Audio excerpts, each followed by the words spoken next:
featuring the best games of this week. Basically, guys, every week I try to take at least half an hour of it each day, which means a total of 2.5 hours at least watching replays. And by watching those replays, I ended up selecting a few games that grab my attention. I usually watch games from tournaments and from the top 20 players of in the ranked 1v1s. And I bring here a few games to show interesting strategies, interesting games, and nice performances, or games that can change the scenario somehow. So I will present every week now 5 games, and those games will be casted on the Saturdays and then posted on YouTube on Sunday. If you're catching this on YouTube, next Sunday there will be another pack of 5 games like this one. By the way, it's important to note that though this is just a personal list, there was no vote, not anything like that. It's just games that I found interesting and I wanted to share with you guys. So let's get started, and the first game here that I have to share with you is this Burgundian war between Viper and Dracken. Viper is known for his tournament performances, and he's also a very creative guy when to use the civilizations. And Dracken, who's here playing arena, is a very good player, especially known for his arena performances. So he's feeling himself at home. So this is a map where Dracken can actually challenge Viper. And this is not going to go into a very one-sided way when you have 2 players that play that good. So let's see which player plays the best one and which one gets the best strategy. But you are soon going to see why I truly like this game. First thing, we are seeing Burgundians right now, like around 5 minutes. Viper already made the first upgrade, so he already has the wood upgrade as Burgundian, which is kind of ship. And he's now just developing his economy. He now upgraded Horse Collar, which means that every new farm that Viper makes from now on will actually have 250 food already, even being on Dark Age, which is crazily strong. We are watching on his point of view because he executed one of the funniest strategies I have seen lately, that make use of a lot of bonus from his civilization, and especially the Flemish Revolution. So yes, we are about to see a game where Flemish Revolution is used. By the way, Viper is going now to Feud of Age, and so is Dracken. Dracken's making a barracks, which means that he wants to play with the classic light cab opening, but Viper is just going up with Market and Blacksmith. So what does he plan? Just to go like full monks? Or add a barracks later and play with siege? Or maybe boom, just boom, what is he planning? By the way, he just researched now Bowsal and Reviplow, same as Dracken. So this is one of the strengths of this civilization, and one of the reasons why people are telling that this is an OP civilization. Right now, Viper is now adding extra TCs, and look at this, guys. He is actually upgrading 2-man Saw, the Imperial Age wood upgrade at 50 minutes and 23 seconds. So that's the first very interesting thing that I had to point out. By making this upgrade so fast, you are actually going to have the best wood outcome from all the game available for yourself from 15 minutes or like 16 minutes on. Crazily strong, right? Takes a lot of time to research actually, yeah? Oh my goodness. And of course, he also upgraded Wheelbarrow, and he's about to upgrade Handcart at 17 minutes. So 7-minute handcart, collecting stone, booming. Meanwhile, Dracken, who dominated the center and made some light calves, is just here adding now his extra TCs and making sure he can grab all the relics. So what's the plan here? Viper wants to boom and is giving the 5 relics to his opponent, but he already has handcart, he already has 2-man Saw, so these villagers have the best working rate they could have ever. And he now made a 4th town center. And there we go, guys. Here at 20 minutes, there you can see the 50 town center being produced. So 5 town centers for Viper right now, booming heavily. 6 town centers at minute 21, 22 actually. Crazy, right? Dracken's trying to pressure, Viper just making new houses. Another TC. Yes, exactly what you heard. he is booming rapidly, making TCs non-stop. At this moment, Viper has 100 views, around 24 minutes. Dracken's just patrolling in front of him. He's making new walls. He's about to make a castle. 130 views. 140 views. Around 26 minutes. 150 views, soon enough. 150 views. And there we go. And he's going to Pure Age. And what is he doing? He is actually upgrading the infantry.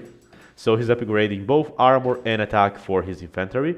And he is producing a lot of siege workshops. So Viper plans to use all these 4 siege workshops to produce some kind of siege. And his plan is to transform all these villagers into Flemish militia by upgrading Flemish Revolution. In case you are not aware, Flemish Revolution is this one. You upgrade all the existing villagers to Flemish militia. So basically, it's quite strong. He's also making sure he has some petards to break these walls from Dracken. There he goes. Yay! Another petard. Advancing. Not stopping to produce vills. Upgrading our red guilds. Upgrading the barracks. Both squires and arson for his infantry. They're about to reach 29 minutes, 29 and a half, 29 and 40, and 180 vills at before 30 minutes. And he can suddenly have 180 army at the field as soon as he finishes to upgrade Flemish Revolution. For now, he's just accumulating all the resources he can. He has 7 town centers. Iron casting. He's now also making chemistry in order to make the siege. The chosen siege here are the cannons. And there we go. Flemish Revolution is being tacked on. Which means that with 200 population and all these wood and gold banked up, Viper will have 200 military units to attack his opponent. Let's see. There he goes. 200 units attacking. If his enemy was trying to play with paladins or anything like this, like what can you have at 32 minutes? 200 military units. That's what you are able to afford if you are playing with the Burgundians.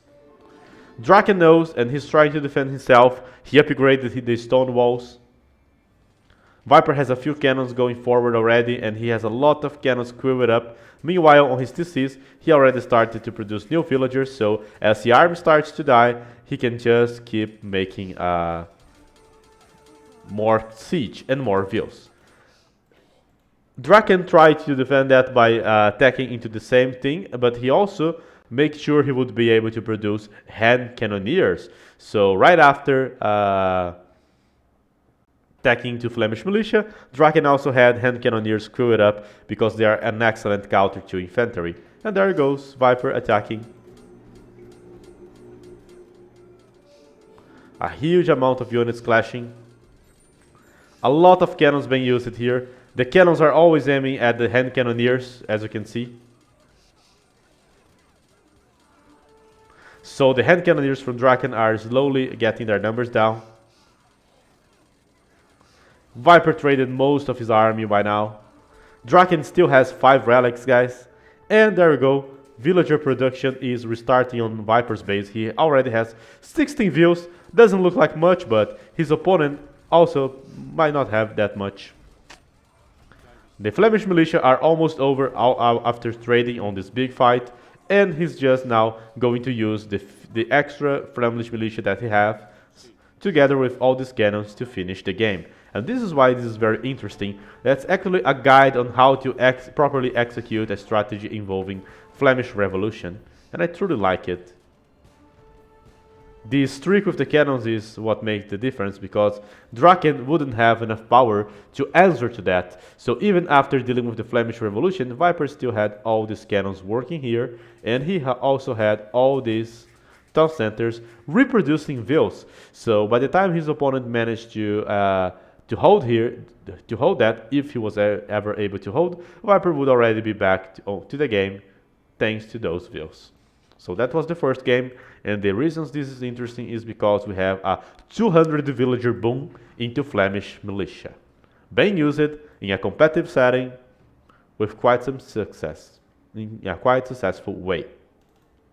Now we have another game, and before you tell me, yes, I know, I watched games from Hera, I watched games from Liray, but once again I have to select here a game from the Snake because he also makes sure to try out the Sicilians. Once again his opponent was Dracken, who was once again playing with the Burgundians, but this time Viper had the Sicilians.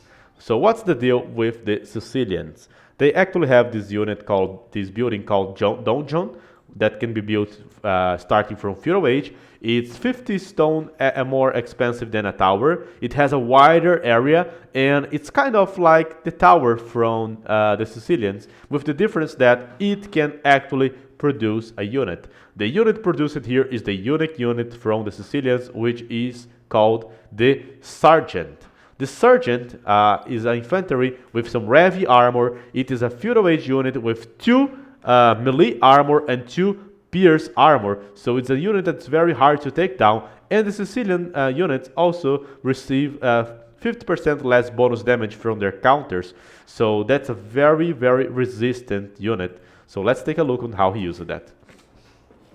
He started here in the regular arena map, luring a lot, focusing a lot on the food, 7 guys on the food as he started to play. Picking up some fights versus Dracken.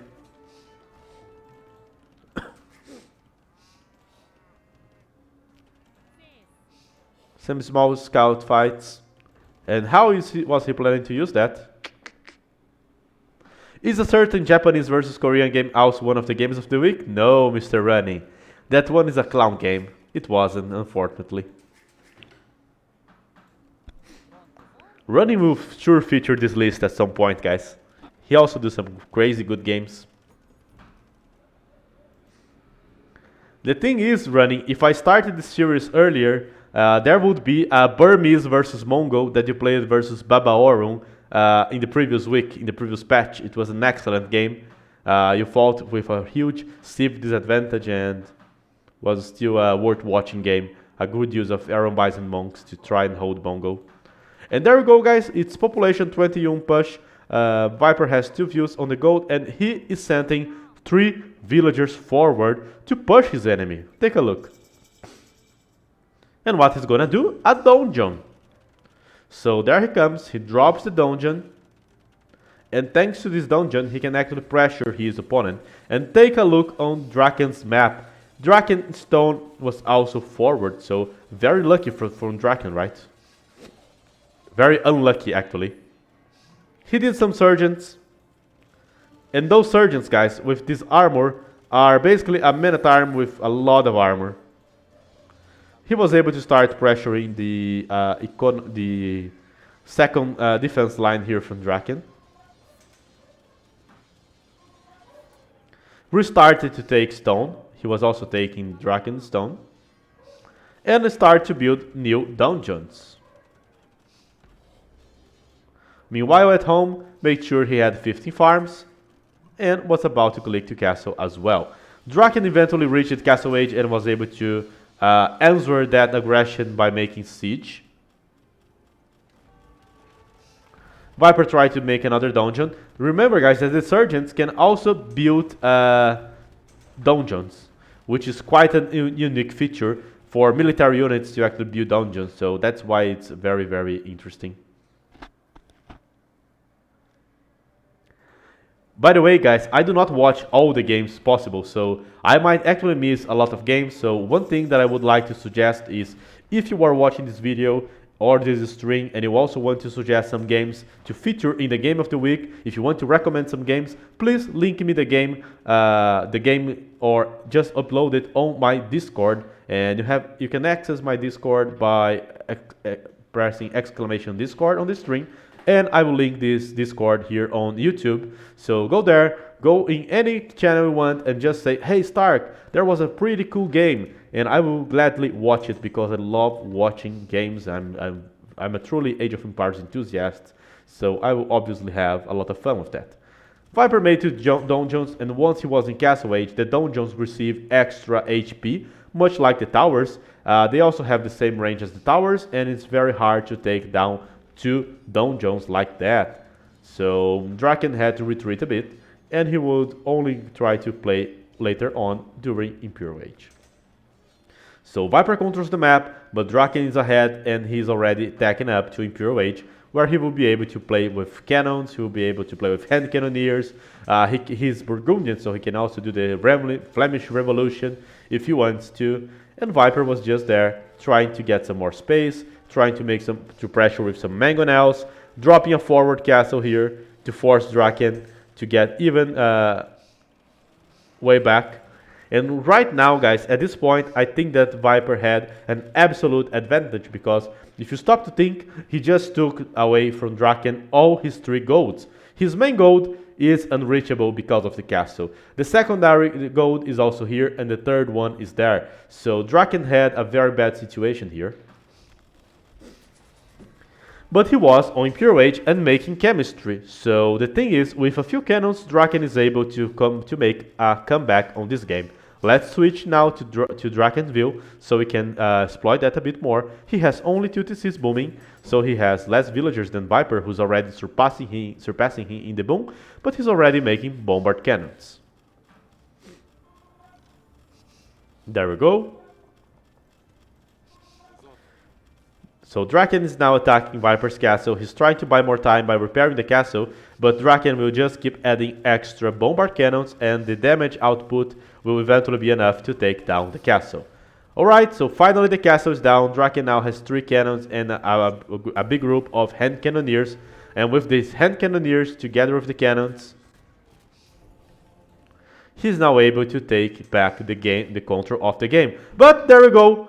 Surprise, motherfucker! He was then countered by a big mass of knights. So Viper answered to the hand cannoneers and cannons in small numbers, was actually producing a castle age unit to counter that, which were the knights. And the big trick here is that Dracken had no line of sight of what Viper was doing, and Viper also flanked Dracken using the surgeons that he built during Feudal Age. The surgeons now were a bit stronger, and they were able to flank and get the hand cannoneers, surround the hand cannoneers and the siege. Very good fight for Viper, a very nice reaction by Dracken that actually quick walled this, and the game was once again slowed it down. Dracken now had more control, but he didn't have much army and was just bravely booming. So Dracken restarted to boom. Meanwhile, Viper, who had the control of the map, was just trying to reach Imperial Age, adding out the castles and preparing maybe to switch to his next unit. Right here he used like 6 stables, he was doing a few light cabs. Quite an interesting game. And let's take a look at how Viper is actually going to play this Imperial Age with the Sicilians. He started to make archer ranges, probably to attack into arbalests and skirmishers in an attempt to counter the hand cannoneers, and also having a few ranges can be quite useful to fight versus a Flemish revolution. He also started to make mangonels on the right side, because with a few onagers he could try to cut in Dracken's base using the wood and raid him. There we go. We have surgeons, we have arbalests being made, we have cavaliers, we have onagers. So that's a very vast army composition from Viper, but at this point Dracken already had around 133 views. Both players had roughly the same amount of views, and Viper kept cutting the wood.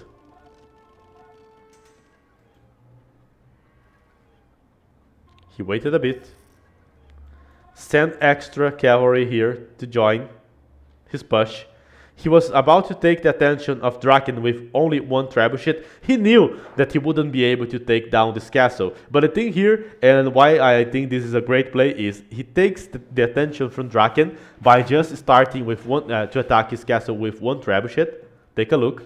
Dracken will see, oh, Viper is actually trying to siege my castle, so he's aware that this castle is going to be sieged, and meanwhile he just brings the onager, so attacking multiple targets denies your opponent some good reaction time, which is exactly what he's doing. But Dracken was smart enough to realize he was getting pushed and walled back. Let's keep going. Viper still tried to cut it, but what the fuck? Those are not villagers, those are actually Flemish militia. Exactly, and right at this point, guys, Dracken had an amazing number of 234 units, or not, what the fuck? No, 200 units versus 234 from Viper. Viper just reached population 200 and then researched First Crusade, which gives the Sicilian extra 35 surgeons, or 37. 7 surgeons per TC, maximum of 5 TCs. So 35 extra surgeons, and Viper ended up with 234 or 35 population. So there we go, a Flemish revolution versus a Sicilian with a vast army composition and a lot of surgeons. Surgeons, guys, also have 7 melee armor. So the Surgeons and Viper's army started to clash versus Dracken. Dracken also made sure he would have a lot of trebuchets, and he started to attack Viper. Lots of Flemish militia. Viper army was now down. Dracken lost only 40 Flemish militias in order to gravely diminish his Viper's army. Viper was still trying to raid, but there were also some Flemish militias at Dracken's base, which are actually a kind of a halberdier, you know, so they do some considerable damage to Cavalier line. Dracken pushing, Viper tried to survive, and how can we stop such a force and this amount of siege? His answer was by adding a lot of dungeons. So take a look on this, guys, this is very brilliant. He just started to add a lot of dungeons, and he wasn't adding the dungeons forward. He started to add those dungeons on the back of his eco, knowing that he would eventually get floated on by army so that he would be able to react. And he also upgraded siege onagers, which are a new thing for Sicilians. Siege onagers are just implemented on the last patch. Let's keep going.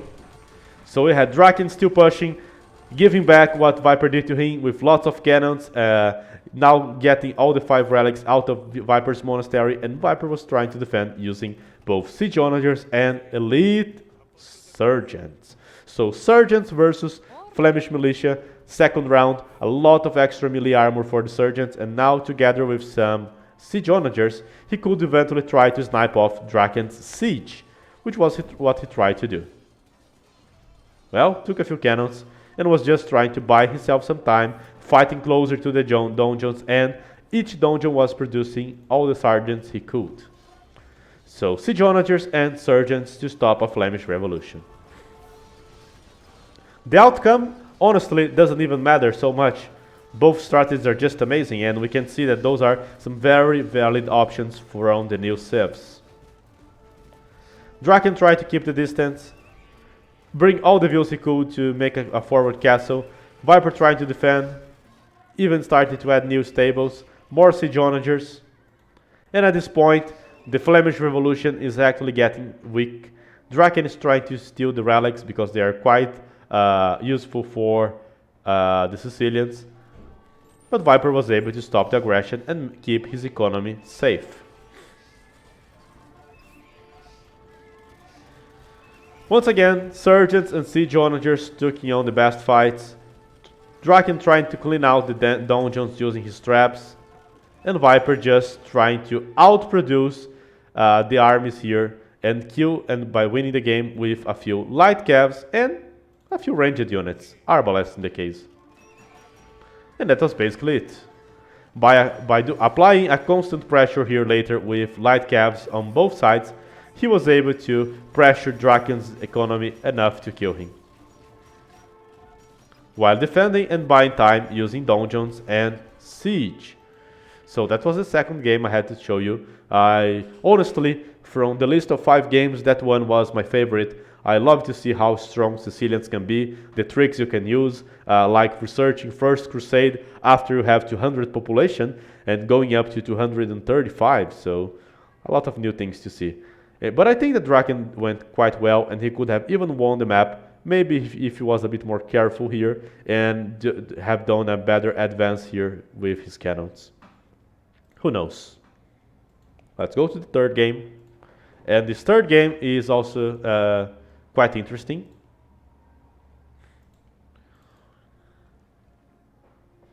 This is a game, guys, between Villese and Hera. It's a 1v1 golden pit. We have Villese here playing as Magyars and Hera playing as the humans, known for their WTC strategy and by the keep checks. And there are a few things that I want to point out on this game. The first thing is there is an elephant in the room that we need to address, which is humans are at the moment one of the weakest civilizations in the game. The keep checks do not do all the damage they were supposed to do, and the WTC is quite a risky strategy to do because now people have learned how to counter that, which is what Villese is about to do. Another good curiosity about this game that I would like to bring on is that after finishing this game, we had a new top 1 on the ranked ladder, and it was the winner of this game. So basically, those guys were fighting for the #1 spot on the rank,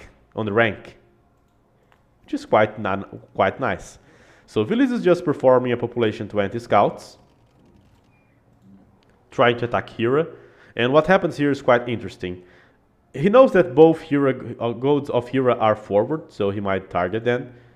He's about to reach the next stage, and so is Hera. They are about to reach about around the same time, and he starts to fight versus Hera. Look at that. Both fighting. And exactly what you thought happened. By applying one extra hit, Hera was able to win the Scout War versus a Magyar, which is already quite a feature. And then Villese realized that what Hera was doing was not going with army, but he was actually playing with a double TC. He knew that because he saw like no barracks or no stable attempt to be dropped here at all. So he concluded that Hera was doing a second TC. In order to counter the second TC, what does Villese do to counter it? What army he does? Scouts? Archers? No, neither of those. He just adds up as much farms as he can and plans to get to the Castle Age. Hey Stark, we got a new sub, man. Thanks the dude before, he regretted. Dr. Low! Hi, man. Vigitax, Rage Boy, hello guys. And there we go. Villese just managed to put 14 villagers on the farms. He's now going to the gold, made a stable, and he's soon going to be able to click up to castle. Hera made sure he was able to defend himself from the Magyar scouts by fully walling his base, but those scouts never appeared. And then Villese clicked to castle age as soon as he could. Right here, there's another stuff that I would like to point it out. He knows that he has to apply pressure because right now Hera has already a 8 vil advantage. And what is he gonna do? He started to make a few spearmen, sent 2 vils forward, and was massing up a good amount of wood and gold in order to drop siege. Dropped a stable forward in order to be able to make knights closer to Hera. Hera golds were outside, so he started to take it. By the way, I even forgot to mention, but yeah, Hera forgot to take this boar. Can you believe that? Mangonels and Knights here. Now the new Cuman Palisades guys do not have 375 wood anymore. They are a bit weakened, so they only have 333. He's able to break the building block here from Hera, and he's attacking Hera with Knights, raiding and forcing a lot of idle time. So despite having more villagers than Villese, Hera has actually less views working because exactly at this point he had 17 idols, and meanwhile Villese was just adding a second TC to start booming and catching up with the view number. So there we go, Hera is there struggling to defend himself. He started to make a castle, tried to block the passage from the knights from Villese to his siege, and actually bought himself some time by sacrificing a few vils in an attempt to kill the siege from Villese. Was it worth it? We don't know. He lost way too much vils. Let's make a small accountability here. Right now, at this point, Villese has 44 vils versus 45 from Hera. Let's also remember that Villese also has a second TC. So right here at this point, guys, 22 minutes, Villese was able to take down all the advantage made by him.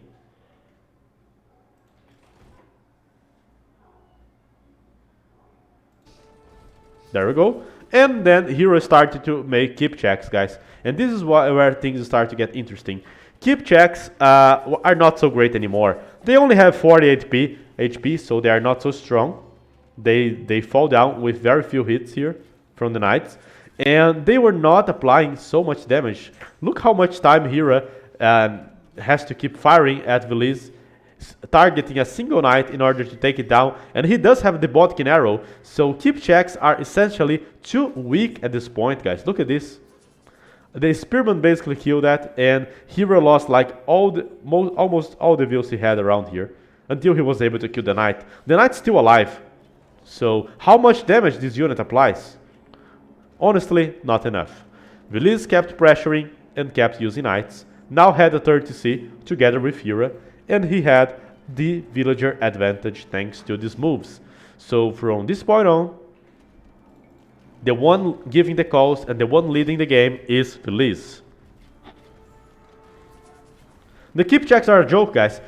Hera tries constantly to snipe out some knights, but he's never able to do so. Eventually he's able to snipe out a few mangoes, but look how much troublesome this is. Even with all the micro and all the time he's investing into using the keep checks, he can barely scratch Villese's composition. And this is why I wanted to bring this game, because it's actually an alert. Are keep checks even worth it? So far, they doesn't seem like. Even with a godlike micro like Hera's, he was not being able to do much. Eventually, after like 1,000 clicks, Hera is finally able to break or slow down the siege push from Villese. But at this point, Villese is already booming with 3 TCs, going to conquer the middle here, and is making already the switch to Magyar Cav Archers. There we go. So Villese is ahead in the economy, starting to make a few Cav Archers. Hera is also coming to the middle.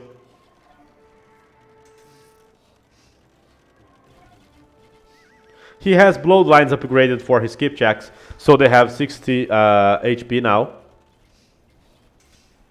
And Hera drops the castle. So both players try to take the middle. Keep checks eventually taking a few good fights versus the Cav Archers. And finally doing the damage they promised to do. Hera goes full keep check, while Villese tries to play with Magyar Cav Archers. So two great units, the keep checks not so much anymore as it seems, and the Magyars quite good. Exactly, man. He actually surpassed the Cumans, Mr. Bielo, after all the damage he was able to do with the Knights and Siege. Now we have an interesting trap war here that was very well fought by Hera. So basically, guys, Hera knew that Villese had those two castles, and Villese had only access to those goats that were close to the castle, while Hera was dominating also these other goats. So winning this trap war would basically mean that he could take his hands on the middle and force Villese out of it. So he just started producing trebuchets.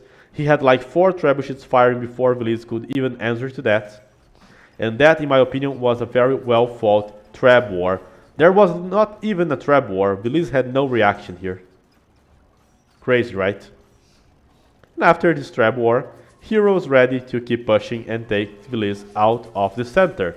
So basically, guys, with this move, Hera was able to get back in the game, had 4 castles, 5 trebuchets, a huge amount of elite keep checks, almost fully upgraded. There's like only 1 upgrade left, and Villese is out of the center. So the game should be over, right? I don't think so, and this is where things start to get more interesting. Villese was also popped, and despite not using the trebuchets, he had enough cold blood to hide all those trebuchets for Hera not to see them, so he was still able to make some siege. He was collecting relics, and tried to play here with a few roosters with +4, and this is where things get interesting. Take a look. Here is defending, using the heal and a huge group of keep checks. Well, that should be more than enough to stop a few Cav Archers that do not have all the upgrades and roosters, right? That should be enough, right? But in reality, are keep checks strong enough to stop a few trash units? And that's the big surprise. They are not. A few roosters, guys, are just countering keep checks. Just good enough. Just enough for them not to be so useful. A keep check just takes like 1 damage from each rooster. So roosters are effectively a good counter for the keep checks. Believe me, that's exactly what I find out. And by only doing a few skirmishers and full roosters, Villese is able to get back and finish the game. Fucking roosters can counter this unit. Hera realizes and desperately tries to switch into cavaliers. But the push was already going. Villese was with 200 population and was now back to collecting gold. Started to harass Hera's economy by raidings and by getting the gold. Hera's cavaliers started to do a few damage, but now Villese was able to go with the Magyar's cav archers.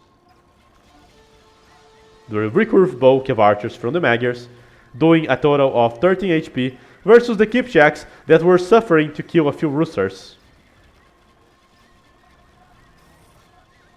And then we have a direct confrontation between the two, where eventually the Magyar comes out on top. So there's a lot of comes and goes here, but man, mass roosters are just a very easy counter to the Kipchaks. I feel like everyone expected the Kipchaks to be a cheaper version of the Mango Dice, and if you were Mongol at some point and you had a big pack of elite Mango Dice, you would hardly have any trouble, but the Kipchaks, they are honestly not surprising me anymore. I do not think they are so competitive. Hera did some crazy ass micro. He did some good decisions. He took control of the middle. He had control of all the gold in the map just to die.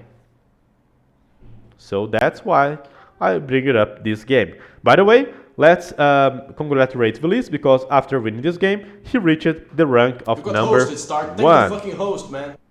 Thanks for the host, Miguel. Valeu, Miguelzinho. É nóis. Let's go to the 4th game, guys. And the 4th game here will be another 1v1 Arabia. And this time we have a very different matchup for Arabia. We have Saracens versus Koreans. And why am I bringing this game here? Because I was truly interested to see which build order would the Saracen use. So I wanted to share another way of that you can play with the Saracens, or the regular way, which is using Reveille the Market. So we have here Viper playing as the Saracens versus MBL playing as the Koreans. So right now they started to Flemish each other in Norway language. So MBL is saying, "You fucking noob, I'm gonna wreck your ass." And then Viper answers with Flink, which means fuck you. And now MBL just say, "I'm going to kill you 28 times in a row." And then Viper just answers, "Are you mad, bro?" So if you do not speak Norway, this is what they actually talked during this match. Let's keep going.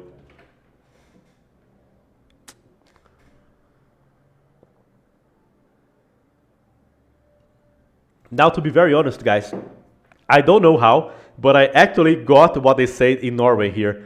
He was actually saying that he was going back to the university, but he had to do something on 28th of May. I don't know how, but anyway, that's it. The guys in the chat can probably translate better. So there we go to the game. So Viper, guys, is playing here with a few villagers on the wood, getting the boars, exploring the map, and he knows he's fighting the Korean. He added a mill, and look how he's going to play here with the Saracens. He's luring an extra deer to have more food in his TC. He's trying to get the berries. So far, so good. MBL finds him. Now Viper's luring another deer. You know what's the problem, guys? It's that it's almost 7 minutes and Viper still has zero knowledge about MBL. And right now, MBL already has 3 militias on their way to kill Viper. Uh-oh, guys, this is bad. Huh? After 28th of May, MBL will have no more exams, so we might have some trouble on the rankeds, right? That's how I can. That's my interpretation of those facts. There you go. So the militias from MBL actually reached Viper around 7 minutes and 40 seconds, and Viper was lucky enough that MBL not purposely hit this house, warning him of his presence. So Viper fast quickly walls his wood and quick walls his berries. See? And right now he is safe and going up with population 22. Sending views to collect the gold, just to quickly add palisades here. And now the rush was effectively defended. He has only 6 views collecting food, and all those 6 villagers are actually on the berries. He made sure he ate all the sheep and all the deers he could lure. He's making now a barracks. MBL is trying to kill his palisade, but now he's in feudal age, so these palisades are hardly going down. And Viper makes one archer range. Right now, guys, it's 11 minutes, and you know, this kind of drush that MBL did, this very early drush, is actually painful for the economy because you cannot go up fast to feudal age in most cases. So basically, Viper realized that MBL was walled. He saw MBL starting to produce his walls, even managed to kill a villager, I think. So basically, MBL was going to make a fast castle. And there comes the reaction. So Viper's making the blacksmith as well and making the first archer. And now dropping a market with already 7 views on the gold. Crazy, right? But with all the food he accumulated and with this market, he will be able to match the uptime of MBL to castle age. So that's the thing with the Sarracens. He was able to survive the rush, start making archers, and already click up to castle even first than his opponent that was doing a drush and fast castle. So that was basically why I was actually choosing this game. Because of this build, I found it very interesting. You can go feudal age fast enough to defend front rush, and then you can later just click up faster than a guy who's making a fast castle. Really enjoy that. But what took my attention later is that Viper was not making any archers, and he was trying desperately to drop a stable here. He drops the stable, he drops another range. So basically what he's telling us here is I'm going to play with Cav archers, which I found very interesting. MBL still managed to get one more veil before losing his drush, but Viper is already on the offense with the minimum amount of farms he needs to keep his TC production here, with a lot of views on the gold, a lot of views on the wood, and then he starts to siege MBL using the Cav archers and a few knights. MBL promptly defends here by adding a tower to defend his gold. He goes heavy into skirmishers in order to defend from either crossbows or Cav archers, and Viper reacts by adding siege. The most interesting part of this game is already gone, guys, which was the Sarracen build. Still interesting to see it being used. Raidings with Cav archer. Attacks here using mangoes. MBL trying to tower defense. So far, both players have only one TC. And there we go, we are about to see some nice decision making.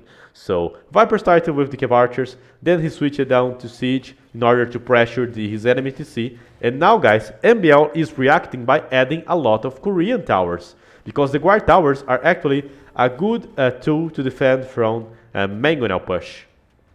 So MBL did one tower on this side of the TC, another tower on the other, and with those 2 towers placed like that, they can actually target the mangonels and save his town center. The problem is, he used way too much resources to do that, and right now Viper started to boom heavily, while keeping the control of the map with his Cav archers, and MBL was still over-investing into towers. So towers as Koreans are a good thing, but do not over-invest. At some point, it's better to stop making them if you can and add some more TCs. Let's keep going.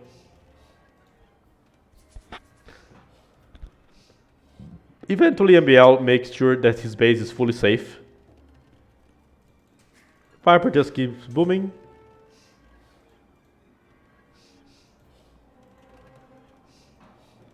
Skirmishers won't be able to do much since there's a lot of mangoes. Viper trying to raid his wood lines, which are only 2 and are very exposed. And surprise, motherfucker, this is the climax of our game. MBL is coming here to drop a castle in the face of Viper. He's trying to protect his castle using crossbows and elite skirmishers. That was a very unexpected move. He actually used the fact that Viper was on the other side to try this castle, which was promptly answered by Viper castle together with the siege, and that's how he eventually wins the game. And BL had to make this risky move, guys, because he knew he was playing with only 1 TC, he had like no pressure at all, and he had to answer somehow. Anyway, I still enjoyed this game, especially because I could see a 10-minute feud of age with a build for market that allowed him to reach a 15-minute and 41 seconds castle age. Do you think Viper should use 1 villager to wall while doing this just to be safe in the future during the Dark Age? Perhaps. That could be a good idea. If you can actually fully wall yourself during Dark Age, might be a good idea, might be a good call, Bielo. But anyway, this build is just insane, and that's why I wanted to share. I feel like everyone understands the concept of using the Sarracen market, but very few can properly exploit that. And this is one of the examples where the Sarracen market is properly exploited to the point it becomes a very good strat. Let's move now to the last game that I choose to watch this week, that I choose to show you guys this week. And there we go. Let me see. It's the game number 5. Of course, guys, I bring a lot of 1v1s because that's why I watch it mostly. But I was also able to find some quite interesting games here. And this is one game from the tournament that I truly forgot the name. I believe it's 2 pools. No, not 2 pools. Let me check the name. I totally forgot the name of the tournament. It's a team game tournament. And World Desert Championship. That's the name of the tournament. You can also check the information there on AoE Zone. I'm going to link here on the chat. Thanks, Bielo, for reminding me. And the thing here is we had the thing of the rulers of home, the Italian guys here, led by Vodka, Kamigawa, and Genji. I think that Genji is from Sweden, anyway. Versus the team of China, which was composed by Mr. Yo, Lix, and a third guy that I do not have the AK, but plays exactly like Paladin, so I believe this is Paladin. And they are playing in this map that was... Oh, it's Vivi! Oh, it's Vivi! I swear it was Paladin. Okay, and Vivi. So Vivi is the third player here. Thank you, Bielo, for the info. I didn't check the player's name. But basically what we're seeing here is this Italian team playing with the composition of Chinese as one flank, Burgundian, the new OP Civ as their pocket, and Ethiopians on the other side. The map they are playing is quite interesting as well, but before let's check the stabilizations of the Chinese team. We have here Vikings for Vivi, Hyo playing with the Lithuanians, quite a strong pocket civilization, right? And we also had here Leaks playing as Britons. So how does this map works? Both teams have their TCs very close together. So it's basically a map that forces you to make a team wall. Since you are very close to your allies, it doesn't work to just wall yourself alone. Walling is a bit difficult. There's those very small wood lines, and I believe that you cannot wall in these gray areas here. There's a big forest on the right side of the map, another big forest on the left, on a crater. Oh, not on a crater, but between these world lands. And both teams have access to more extra wood and gold on the back. So there are those small 2-tile gold piles on the back, together with some extra wood. And there's also, on the left side, this big bank of water, which contain not that much fish, but maybe enough to make the difference. And here on this game, they just decided to allow Genji to fight for the water using the Ethiopians, and from the other side, the one that actually went to the water was Mr. Yo, using the Lithuanian bonus of the extra food to also make a better build during Feud of Age. Anyway, let's keep going because this game is quite long.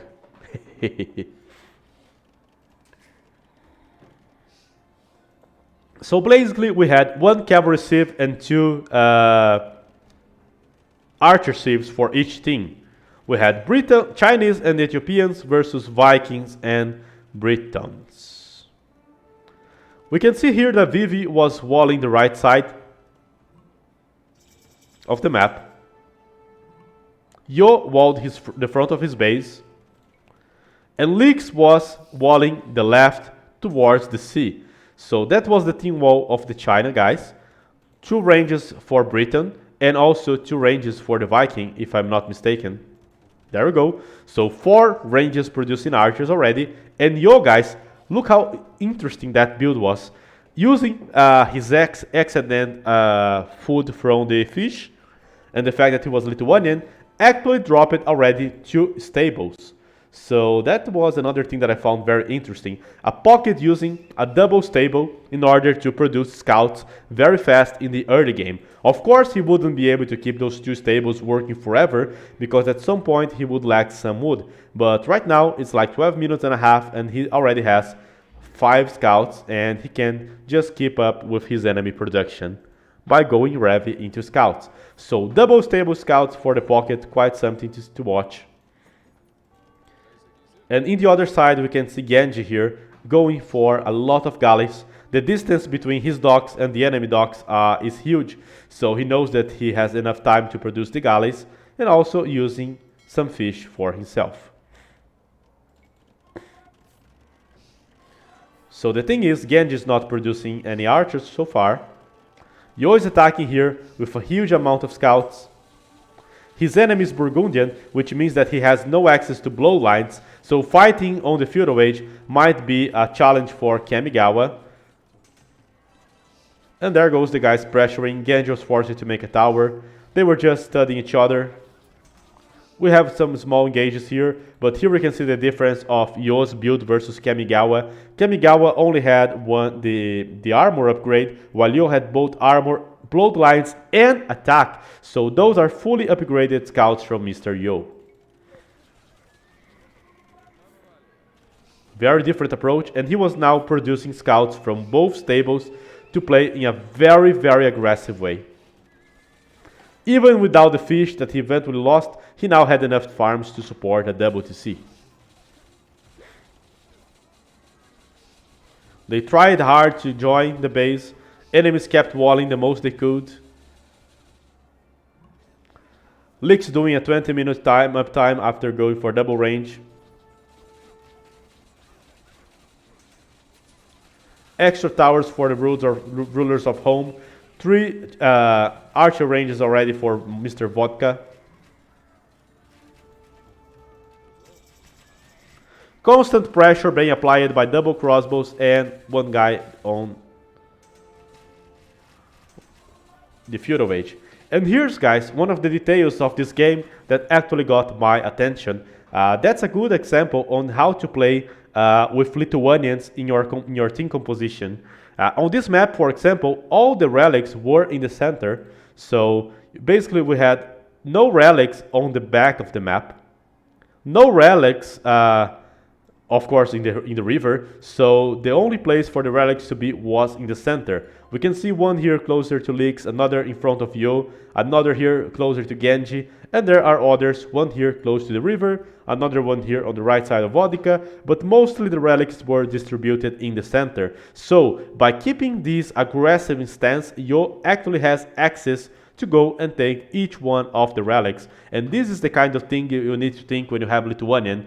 If this map has relics, where they are? Do we need to have the map control in order to use those relics at some point? And actually, he did. And he actually managed to get this map control by playing with double stable during feudal age. Constant pressure by the Chinese guys. But now, guys, Genji was also joining the fight, and remember that he is Ethiopian, so his archers have some very high DPS. Kamigawa has the access to the cavaliers, which are basically knights with extra attack.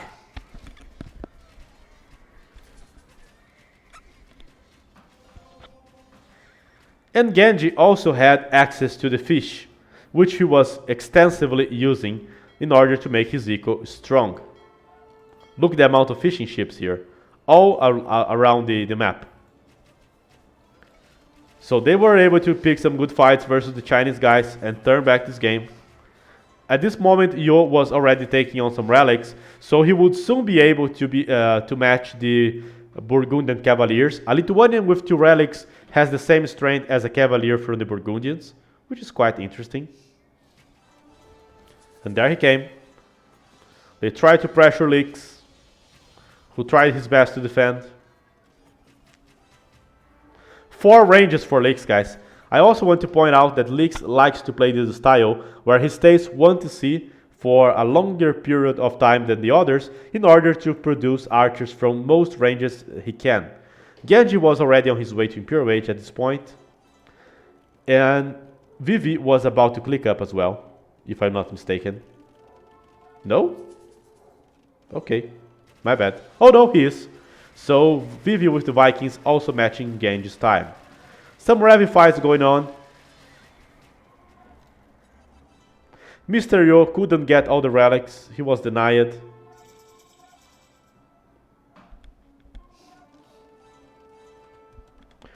It seems that Yo even tried to get this relic, guys, on the right side because the relic was there and is now in the middle of the forest.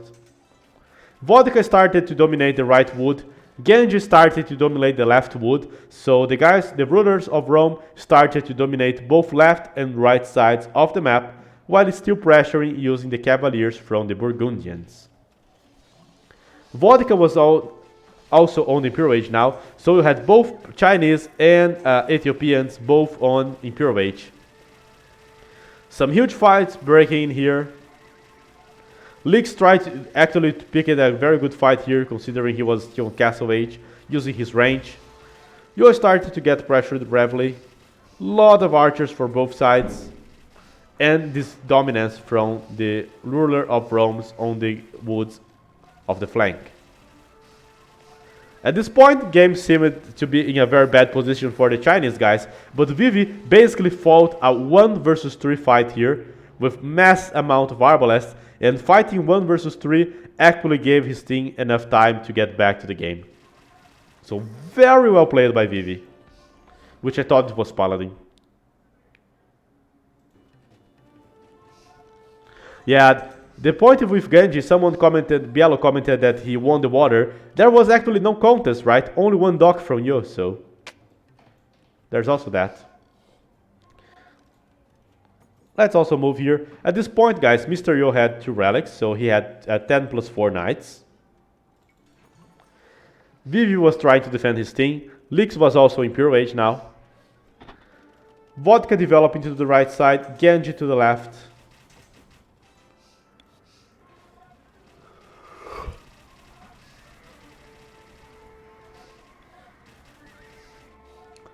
Mr. Yo eventually reached the Imperial Age, and here is where I think that one of the mistakes happened. And the thing is, the Burgundian is only now to Imperial Age, so I think that he could have been pressuring before with Paladins, but he couldn't. Lix is now applying a lot of pressure since he's Briton. The range pressure he got is insane. Viv is trying to add more siege. Another mistake, in my opinion, Vodka tried, guys, to switch here to some skirmishers, but I feel like skirmishers are not a good call for team games, because if you have an ally and an enemy that are making knights, once you have the combination of archers and knights for both sides, your team is not going to have it easy.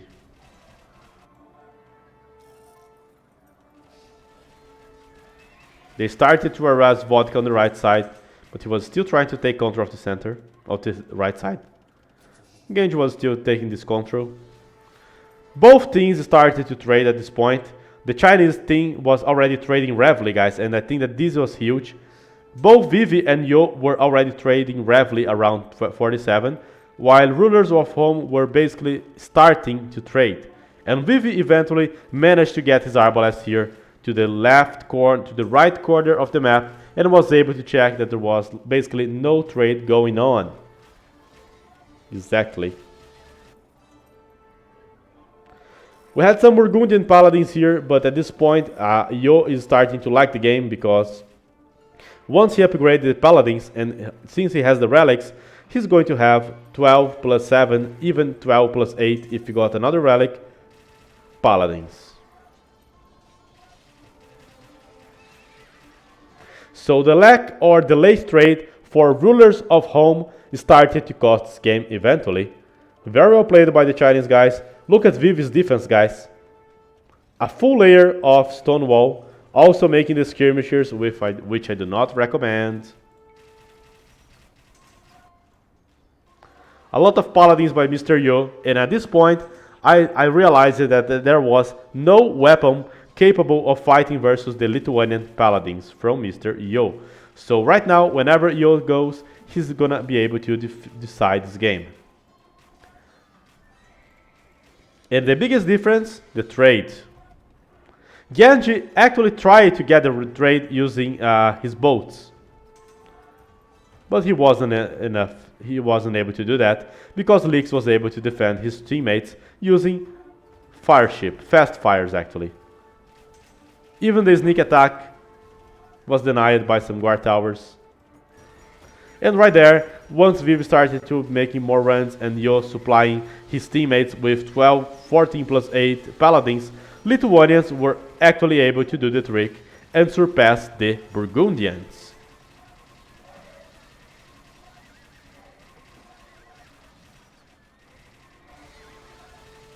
Hard one. I feel like the chance here for Vodka, guys, was maybe trying to switch to Elite Chocono and runs, but he had no castles to do that, and no access to stone.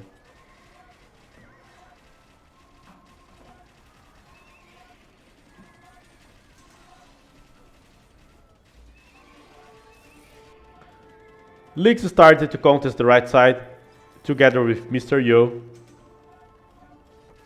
The right side was being heavily pressured, and whenever Yo started to raid, there was no unit strong enough to stop his paladins, his Lithuanian paladins.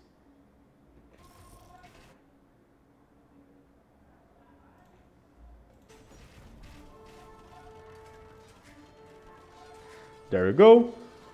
Yo with the Lithuanians, harassing every side he could. Vivi slowly advancing with lots of sieges and arbalest. Lix doing water play to defend his teammates' trade.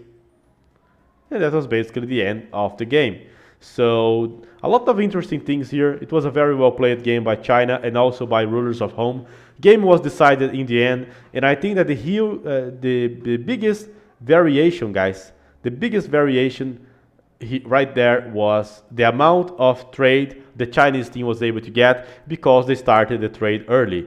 Take a look on this trade route from the Chinese guys, and now take a look on the trade route of the ruler of home.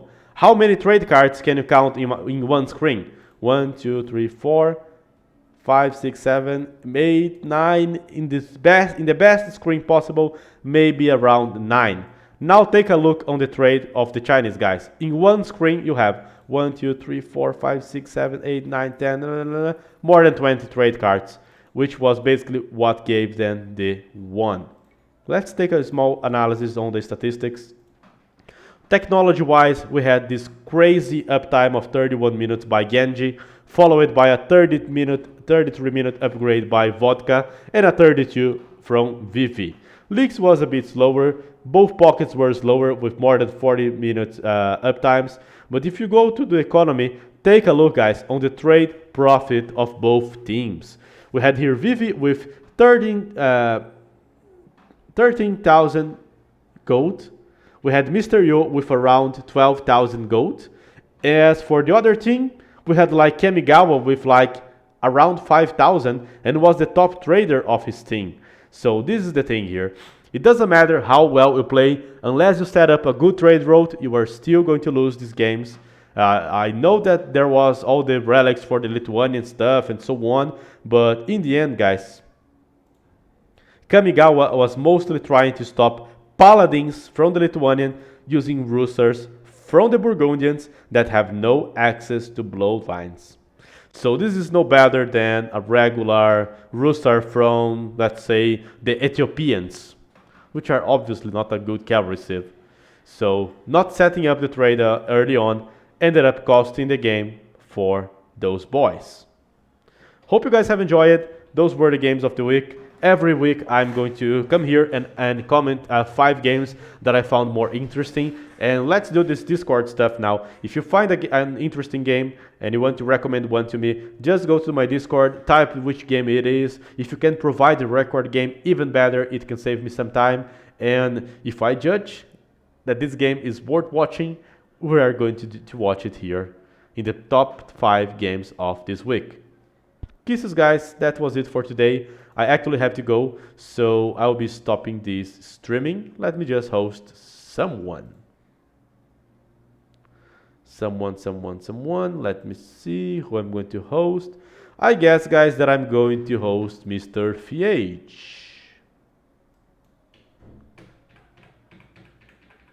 Where's Feud? And that was it. See you. Maybe I stream some more tomorrow.